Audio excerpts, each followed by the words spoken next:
Kos yang kutempati memang terkenal angker. Hampir semua penghuni pernah mengalami kejadian aneh. Mulai dari pintu yang terbuka sendiri hingga suara langkah kaki di lorong kamar. Tapi aku tetap memutuskan untuk tinggal di sini. Alasannya sederhana, harga sewa yang sangat murah. Sebagai karyawan baru dengan gaji yang pas-pasan, aku harus berhemat. Aku ingin menabung untuk impian jangka panjangku. Sebagai seseorang yang sedang mengumpulkan modal untuk usaha kecil, setiap rupiah sangat berarti. Selain itu, lokasinya pun strategis, dekat dengan kantorku. Jadi, aku rasa cerita-cerita seram itu bisa kuabaikan. Tapi malam itu, keyakinanku benar-benar diuji.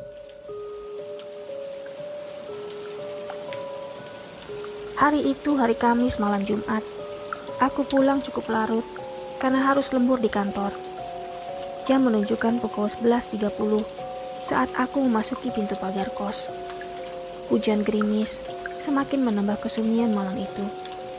Aku berjalan cepat menuju kamarku di lantai 2. Saat melewati lorong, aku sempat merasakan ada yang mengawasi. Tapi aku berusaha mengabaikannya. Pikiranku hanya fokus pada kasur dan keinginan untuk segera beristirahat. Capek banget rasanya.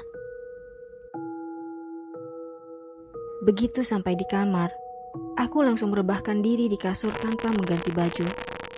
Udara malam terasa lembab, dan suara hujan gerimis terdengar samar dari luar jendela. Jam menunjukkan pukul 11.45. Dengan cepat, aku pun terlelap. Entah pukul berapa, aku terbangun karena suara seseorang memanggil namaku. Irma. Suara itu pelan, hampir seperti bisikan, tetapi jelas terdengar dan sangat dekat.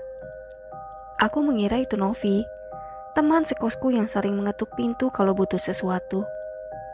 Aku membuka mata perlahan. Kamar dalam keadaan gelap, hanya diterangi sinar bulan yang menyelinap melalui celah tirai. Aku melirik jam di meja. Jarumnya menunjukkan pukul 1:15. Aku menoleh ke arah pintu. Tak ada siapapun di sana. Nov, panggilku dengan suara serak mengantuk. Tetapi tidak ada jawaban. Suasana hening. Hanya suara detak jam yang terdengar saat itu. Aku menarik napas panjang. Mencoba meyakinkan diriku bahwa itu hanyalah mimpi. Aku menutup mata, berharap bisa kembali tidur. Tapi perasaan tidak nyaman tiba-tiba muncul di punggungku. Seperti ada sesuatu yang menempel. Awalnya, kukira itu hanya lipatan selimut. Dengan enggan, aku menggerakkan tangan ke belakang, mencoba meraih guling yang biasanya berada di sisi lain kasur. Tapi, saat jariku menyentuh sesuatu, aku membeku. Bukan guling yang kurasakan.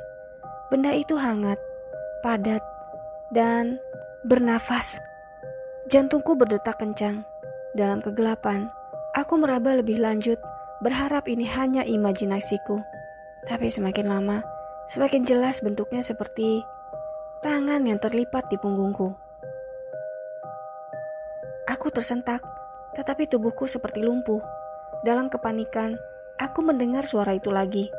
Irma. Suara tersebut datang dari belakangku. Lebih dekat, lebih jelas. Aku ingin berteriak, tetapi suaraku tercekat di tenggorokan. Kemudian, kasurku bergeser. Aku merasakan tekanan yang aneh, seolah ada sesuatu yang merangkak perlahan ke arahku. Aku memejamkan mata, berharap ini hanyalah mimpi buruk. Namun, suara itu berubah menjadi bisikan langsung di telingaku. Tolong Irma, tolong aku. Aku tidak bisa lagi menahan ketakutan.